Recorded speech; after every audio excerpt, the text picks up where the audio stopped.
ശരീരത്തിന്റെ നിലനിൽപ്പിനാവശ്യമായ 500-ലധികം വ്യത്യസ്ത ധർമ്മങ്ങൾ നിർവഹിക്കുന്ന അതിപ്രധാനമായ ആന്തരികാവയവമാണ് കരൾ. കരളിൽ കൊഴുപ്പടിയുന്ന ഫാറ്റി ലിവർ എന്ന അവസ്ഥ മുതൽ കരളിന്റെ പ്രവർത്തനം പൂർണ്ണമായും തകരാറിലാക്കുന്ന അസുഖങ്ങൾ വരെയുണ്ട്. ഇതിൽ ഏറ്റവും പ്രധാനപ്പെട്ടതാണ് ലിവർ സിറോസിസ്. മദ്യപാനം, ജീവിതശൈലി പ്രശ്നങ്ങൾ, മഞ്ഞപ്പിത്തം ഇതൊക്കെ കാരണമായേക്കാം. കരളിലെ കോശങ്ങൾ പൂർണ്ണമായി നശിച്ച് സിറോസിസ് എന്നൊരവസ്ഥയിൽ എത്തിക്കഴിഞ്ഞാൽ പിന്നെ അസുഖത്തിനല്ല ചികിത്സ, മറിച്ച് അതുമൂലമുണ്ടാകുന്ന സങ്കീർണതകൾക്കാണ്. ലിവർ സിറോസിസിനെ കുറിച്ചാണ് ഈ ആഴ്ച ഹെൽപ്പ് പ്ലസ് വിശകലനം ചെയ്യുന്നത്. ഇതേക്കുറിച്ച് നിങ്ങളോട് സംസാരിക്കുന്നു ഷാർജ സഹ ഷിഫ ഹോസ്പിറ്റലിലെ പ്രശസ്ത ഗാസ്ട്രോ എൻട്രോളജിസ്റ്റായ ഡോക്ടർ മുഹമ്മദ് ഷിഹാബ്. ഏവർക്കും സ്വാഗതം.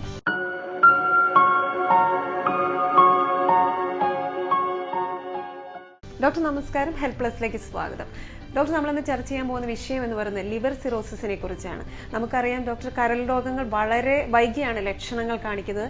ഏറ്റവും ദുഃഖകരമായ ഒരു അവസ്ഥ എന്ന് വെച്ചാൽ രോഗി ഒരു ഡോക്ടറെ അടുത്ത് എത്തിപ്പെടുന്നത് കരൾ രോഗങ്ങൾ അതീവ എൻഡിലായിരിക്കും. എന്താണ് ഈ ഒരു അസുഖത്തിന്റെ ലക്ഷണങ്ങൾ? ഇത് തടയാനുള്ള മാർഗങ്ങൾ എന്തൊക്കെയാണ്? ലിവർ സിറോസിസ് നിങ്ങളെല്ലാവരും അറിയുന്ന മാതിരി ഇപ്പോൾ ഇന്ത്യയിലും മൊത്തം ലോകത്തിലെല്ലായിടത്തും ഏറ്റവും കൂടുതൽ കാണപ്പെടുന്ന ഒരു അസുഖമാണ്. അതിനുള്ള പ്രധാന കാരണങ്ങൾ ഇപ്പോൾ റിപ്പോർട്ട് ചെയ്യുന്നതെല്ലാം ഏറ്റവും കൂടുതലായിട്ട് റിപ്പോർട്ട് ചെയ്തിട്ട കാരണം ആൽക്കഹോളിസം. ആൽക്കഹോൾ കഴിഞ്ഞാൽ non alcoholic fatty liver disease എന്നുള്ളൊരു അസുഖ ശൃംഖല. അത് ഉൾപ്പെടുന്നത് ഒന്നാമതായി ഒബീസിറ്റി, അമിതവണ്ണം. 2 ബ്ലഡ് ഷുഗർ, അമിതമായ ബ്ലഡ് ഷുഗർ, അൺകൺട്രോൾഡ് ഷുഗർ. മൂന്നാമതായി ഹൈപ്പർ കൊളസ്ട്രീമിയ. ഏത് വിധത്തിലുള്ള കൊളസ്ട്രോളായ അമിതവണ്ണം. നാലാമതൊക്കെ ആയിട്ട് എക്സസൈസ് ഇല്ലായ്മ. ഇത്രയും കാരണങ്ങളാണ് non alcoholic fatty liver disease എന്ന ഗ്രൂപ്പിൽ പെടുന്നത്. അതല്ലാതെ പിന്നെയുള്ള വേറെ ആയുർവേദ മരുന്ന്, വേറെ ഹോമിയോപ്പതി, അരിഷ്ടം, കഷായം, അങ്ങനെ അമിതമായുള്ള യൂസേജ്. നാലാമത്തെ പ്രധാന കാരണം HCV ഇൻഫെക്ഷനുകൾ, വൈറസുകളുടെ ഇൻഫെക്ഷനുകൾ. വേറെ സിറോസിസ് അസുഖം ഒരു രോഗിക്ക് ഡയഗ്നോസ് ചെയ്താൽ മിക്കവാറും പേഷ്യൻസ് നമ്മുടെ OPയിലോട്ട് വരുന്നത് ഹയറിൻ്റെ നീർക്കൽ, 2 കാലിലും വീക്കം വരിക, അപൂർവമായിട്ട് അമിതമായ രക്തസ്രാവം, വായിലൂടെ വരാം, ആരത്തിലെ കൂടെ രക്തവും വരാം. വേറെ കാരണങ്ങൾ സാധാരണ വരില്ല അൺകോൺഷ്യസ്നെസ്, ഓർമ്മയില്ലായ്മ, നമ്മൾ സിറ്റുവേഷൻ അനുസരിച്ച് അൺകോൺഷ്യസ്ലി സംസാരിക്കുക, മഞ്ഞപ്പിത്തം. ഇത്രയും സാധാരണ ലക്ഷണങ്ങളാണ് വരിക. വളരെ അപൂർവമായിട്ടും വളരെ അസാധാരണമായിട്ട് വരുന്ന ഒരു കോംപ്ലിക്കേഷനാണ് കരൾ ക്യാൻസർ. ഇതും 5% കേസിൽ സിറോസിസ് ഉള്ള പേഷ്യൻസിന് വരാറുണ്ട്. ഒരു തവണ സിറോസിസ് ഒരു പേഷ്യന്റിന് ഡിറ്റക്റ്റ് ചെയ്താൽ ഒരിക്കലും കരൾ പൂർവ്വസ്ഥിതിയിലേക്ക് എത്തുകയില്ല. അതിന് നമ്മൾ ചെയ്യുന്ന ട്രീറ്റ്മെൻറ്റുകളെല്ലാം ഫർദർ പ്രോഗ്രഷൻ ഇല്ലാതാക്കുന്നത് മാത്രമേ ഉള്ളൂ. ഒരിക്കലും കരൾ മുന്നത്തെ സ്റ്റേജിലോട്ട് എത്തുകയില്ല. അസുഖം അതിൻ്റെ ട്രീറ്റ്മെൻറ്റിനെ കുറിച്ച് പറയുമ്പോൾ ഏറ്റവും പ്രധാനപ്പെട്ട ട്രീറ്റ്മെൻറ്റ് ഏത് കാരണത്താലാണോ അവർക്ക് സിറോസിസ് വന്നത് അതിൻ്റെ ട്രീറ്റ്മെൻറ്റ്. ഇപ്പോൾ ഉദാഹരണത്തിന് ബ്ലഡ് ഷുഗർ, ആൽക്കഹോളാണെങ്കിൽ ആൽക്കഹോൾ നിർത്തുക.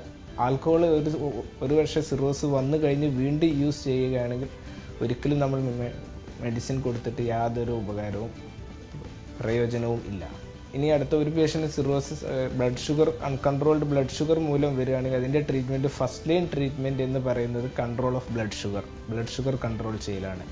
പിന്നെ HBsAg virus, hepatitis C virus എന്നിവ മൂലമുണ്ടാകുന്ന സിറോസിസുകളാണെങ്കിലും ആൻറ്റിവൈറൽ ട്രീറ്റ്മെൻറ്റ്, അതായത് ഈ വൈറസിനെതിരെയുള്ള ട്രീറ്റ്മെൻറ്റ് കൊടുത്താൽ ഈ സിറോസിസിൻ്റെ പ്രോഗ്രഷൻ നമുക്ക് ഇല്ലാതാക്കാം. പ്രോഗ്രഷൻ ഇല്ലാതാക്കിയാൽ കരൾ ക്യാൻസർ, മുന്നേ പ്രസ്താവിച്ചതുപോലെയുള്ള അമിത രക്തസ്രാവം, അബോധാവസ്ഥ, ഇതെല്ലാം നമുക്ക് തടയാൻ പറ്റും. പക്ഷേ ഒരിക്കലും പൂർവ്വസ്ഥിതി, അതായത് കരൾ സിറോസിസ് ഇല്ല എന്നുള്ളൊരു സ്റ്റേജിലോട്ട് രോഗി ഒരിക്കലും എത്തുകയില്ല. ഇതിന് സാധാരണ ലക്ഷണങ്ങൾ നമ്മൾ പറയുകയാണെങ്കിൽ ഇതിന് 3 സ്റ്റേജുകളാണുള്ളത്. A stage, B stage, C stage. ഇത് ഫസ്റ്റ് സ്റ്റേജിലൊക്കെയാണ് പേഷ്യൻറ്റിനെ മിക്കവാറും വലിയ ബുദ്ധിമുട്ടുകളൊന്നും ഇല്ലാതെ അവരുടെ റൂട്ടീൻ ആക്ടിവിറ്റീസ് എല്ലാം കണ്ടിന്യൂ ചെയ്യാൻ കഴിയും.